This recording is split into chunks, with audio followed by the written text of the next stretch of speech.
ندیم افضل چاند اس سے پہلے بھی یہ بات کر چکے ہیں، نگران دور میں بھی انہوں نے بات کی، انہوں نے گندم سکینڈل بھی ہائی لائٹ کیا تھا پچھلے سال، جیسے ابھی گندم سکینڈل ہائی لائٹ ہوا ہے، پچھلے سال بھی انہوں نے کیا، انہوں نے نگران حکومت کی بات بھی کی، لیکن انہوں نے کہا کہ میں بے بس ہوں، میرے میں اتنی ہمت نہیں ہے، میں مجبور ہوں، کیونکہ نگران حکومت تو اسٹیبلشمنٹ اور ریاست کی بنائی ہوئی نگران حکومت تھی نا۔ انوار کاکڑ پر ہاتھ ڈالنے کا مطلب یہ ہے کہ آپ ریاست کے خلاف، اسٹیبلشمنٹ کے خلاف کھڑے ہونے جا رہے ہیں۔ انوار کاکڑ اور ان کی کابینہ، یہ تو اسٹیبلشمنٹ کی آشیرواد اور ان کی سرپرستی اور ان کی رضامندی سے یہ نظام قائم ہوا تھا۔ اس میں کوئی شہباز شریف نے بنانا تھا؟ یہ کیا شہباز شریف یعنی لیڈر آف دی ہاؤس، یہ ان کی مرضی سے کہ انوار کاکڑ نے بننا تھا؟ تو اس دوران اگر کچھ ایسا ہوا ہے، اور ابھی آپ نے دیکھا کہ انوار کاکڑ نے مریم نواز سے ملاقات کی ہے لاہور میں اچانک ہی۔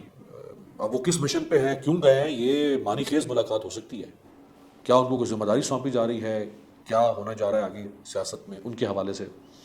تو ندیم افضل جان، آپ تو پارٹی کے سیکرٹری اطلاعات ہیں، پیپلز پارٹی پاکستان کی بلا شبہ 3 بڑی سیاسی جماعتوں میں سے ایک، اور ملک گیر وفاقی جماعت۔ صرف 3 جماعتیں ہیں جو پاکستان کی وفاقی جماعتیں ہیں صحیح معنوں میں، بڑی۔ ویسے تو جماعت اسلامی بھی خود کو نہیں وہ کرتی کہ ہم کوئی کسی ایک علاقے کی جماعت ہے، وہ بھی وفاقی جماعت ہے، لیکن 3 بڑی جماعتیں، تحریک انصاف، نون لیگ اور پیپلز پارٹی۔ پیپلز پارٹی کا سیکرٹری اطلاعات اگر اتنی بے بسی کا اظہار کرے کہ وہ جانتا بھی ہو کہ 1700 ارب روپے، 1700 ارب روپے یعنی شیر مادر کی طرح اس ملک کو لوٹا گیا، 1700 ارب روپے ان میں غبن ہوا ہے یا وہ لوٹ مار ہوئی ہے، کرپشن ہے، جو بھی ہوا ہے، اور پاکستان کی تیسری سب سے بڑی جماعت کا سیکرٹری اطلاعات اتنا بے بس ہو جائے، اگر تو تف نہیں ہے کیا پھر ایسے نظام کے اوپر؟